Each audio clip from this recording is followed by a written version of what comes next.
right at the beginning you had to pull people out of McDonald's in order to fill up your gigs. Is that true? Yeah, because you have to remember when I started improv, it was new. Uh-huh. Um, a lot of people didn't know what it was. So when Keith Johnstone, this uh, British guy who in Calgary started this thing called theater sports, which started to take over the world, it was still a fairly new process. So we had to bring people in. We actually did go into the McDonald's next door and say, hey, you've got to see this show where, well, there isn't actually a show. We make it up as we go along. You can understand from the pitch why it would be difficult to get people to see it. Yeah, sure. But then within a year, it was the hot ticket. It was the big cult show. And it's still going on strong in Vancouver right now, as it is everywhere around the world. Well, and what was it about improv that drew you in, and why didn't you go down like a more standard stand-up route? I have nothing but the deepest respect for stand-up. To me, that is the scariest comedic art form. You're going in with your material, saying to a group of people, I'm about to tell you what I think is really funny. Uh-huh. I really hope you're with me. And the audience kind of sits back and goes, okay, prove it to us. With improv, they know we have nothing. They give us information. So there's a vested interest that we do well with what they've given us. So we have a little more leeway to suck. Also, when we die, we're going down with people. Stand up, you die alone. Huh. Oh, you go down as a team if you die? Yeah. That's yeah, okay. It's interesting because I would think going out there with no material would be a lot scarier than than you having like this kind of learned script, having learned a script and a routine. That to me that is a lot scarier going out with nothing and having to riff off of what the audience is going to give you. Yeah, it really, in some ways, it makes no sense at all. Except, like right now we're improvising.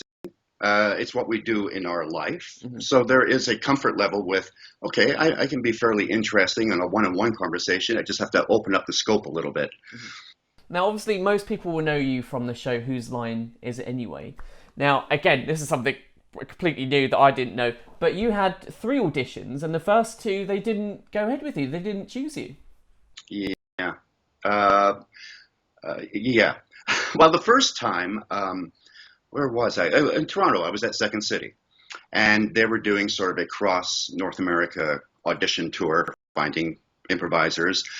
They came to our show. They loved the show, so they auditioned the entire cast the next morning at I believe it was 8 in the morning because they had a flight. 8 o'clock. It's not prime time for comedy at the best of times, but in an audition scenario, it's a little weird. Mm-hmm. Also, we were auditioning as a cast, so we were doing that thing you're supposed to do in improv, where you're supporting each other and working as an ensemble. So nobody stood out because we were just making the scene work, and the scenes were funny. So you more. It was more about you supporting the other people who were there rather than trying to make yourself stand out. Is that Yeah, fair to say? that's what you're. That's the theory behind it. That's what you're supposed to do. Um, and actually, I only had two auditions. This next audition, I was down in Los Angeles. My wife had written a TV show and was working on that. They came through again. I auditioned. This time, I didn't know anybody. So this time it was, hey, screw you, look at me. So there's an important lesson for the kids out there. Don't work well with people. Look after yourself. Yep, I've learned that the hard way very recently. I know exactly what you mean. But was there ever a time when you choked with Ryan, or was it always, when you guys were doing this show, it was always flowing, it was always clicking? On Whose Line, it always clicked. There have been shows we've done. There was one show that we were doing it in Los Angeles. It was Ryan and I and Brad Sherwood. So we'd all worked together for a long time. We're all fairly good improvisers. We did a show. It was so horrific. I can't even tell you what went wrong. But part of it was the entire audience were other improvisers who were waiting to go on. And this was before Whose Line, so we didn't have any cachet of any sort. All I remember is we struggled through it. We left the theater. Each of us got into our car and drove away without talking to each other, and we didn't talk to each other for 2 weeks. After the UK version of Whose Line, there was the US version of Whose Line Is It Anyway? Did you have any preference? Looking back now, do you have any preference about which one was better? I can't, because I mean it was the same production crew, Mm-hmm. mostly the same cast. So the setup was always the same. In Britain we had more leeway with, in North America they were very quick with the censorship. Mm-hmm. Where in Britain there was nothing. We could do pretty much anything, and we were fine. And as a result, I think we were quite respectful of that. I mean, there were sometimes there was swearing or inappropriate, but never anything like really over the line. Mm-hmm. So when we went to North America, there was this sort of period where we were trying to figure out exactly where the line was, because there were some things that were totally inoffensive. I think they bleeped Ryan saying the word hand because there was sort of a masturbation reference. But they figured if we get rid of the word hand, then it'll be fine.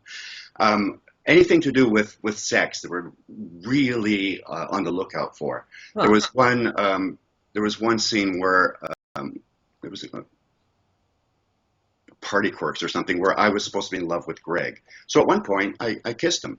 Uh-huh. And this was in the first season of the North American one. And the censor was in the booth the entire time because, there was no script for them to oversee. So they had to actually be there. So suddenly there was this voice coming out of nowhere going, excuse me, can you make something else up? No, what? So your kiss was edited out? Yeah. And in the previous scene, I killed 3 women and thrown them out a window. As you do. Fine. Absolutely fine. Now, the thing about that was Drew Carey, who was the host at that point, has a real thing about censorship. So for the next 10 minutes, the show was unusable because he would introduce every game using some word that wasn't allowed on television. So after that, they sort of decided that the censor would, make notes during the show. Then after the show, she and the producer would go over various misdeeds that we did and sort of figure it out. One of the best lines I've ever heard in show business was after one show, our producer walked up to me and went, Colin, we lost the pussy, but we got 2 penises. I love it. Wow. Why do you think America is so hardcore on their censorship? I have no idea. I think a lot of it has to do with the religious minority who seem to have a lot of power in America. There's parent groups who watch all the TV shows and will post, don't watch this one because there's sexual content or whatever. It's just, in many ways, it's a very immature society. Yeah. And, when you look across the world, there's much more relaxed attitude towards, sex. But in America, that it's still naughty. I think it's getting better. But there's just that thing where these people will not let grown-ups make their own choice. Yeah. I'm not going to watch, hardcore porn because it really doesn't do anything for me. I do prefer a story. So, I believe people should have if this is disgusting to you, turn it off, watch something else. Yeah. No big deal. It's that thing of, well, this is how I feel, so everyone should feel this way. Mm. And it's weird what gets through, because I was watching an episode of Fitch the other day, and Julia Louis-Dreyfus said she was talking about the Queen. Yeah, she was like, yeah, the Queen. Yeah, what a fucking cunt. I was watching this with my partner, we were like, whoa! But we were wetting ourselves with laughter. I never really heard the Queen being called a fucking cunt. Never heard that. No, it's and that's what's great about a cable. That's an HBO show, which is certainly adult situations, adult language, and it's great. Yeah. And it's, I think, the reason a lot of network shows in America, they're losing viewers because there is that thing where they're not treating their viewers like adults as opposed to all the cable networks. I think a lot of people when they watch people like you and Ryan just really storming it and smashing it, coming up with really funny stuff in improv, I think one of the thoughts they have is like, how the hell do you do it? You know, how do you think so quickly and on your feet? Is there any answer you have to that question? Mm-hmm. It's well, it's odd. I mean, a lot of times people don't believe that we're actually making it up.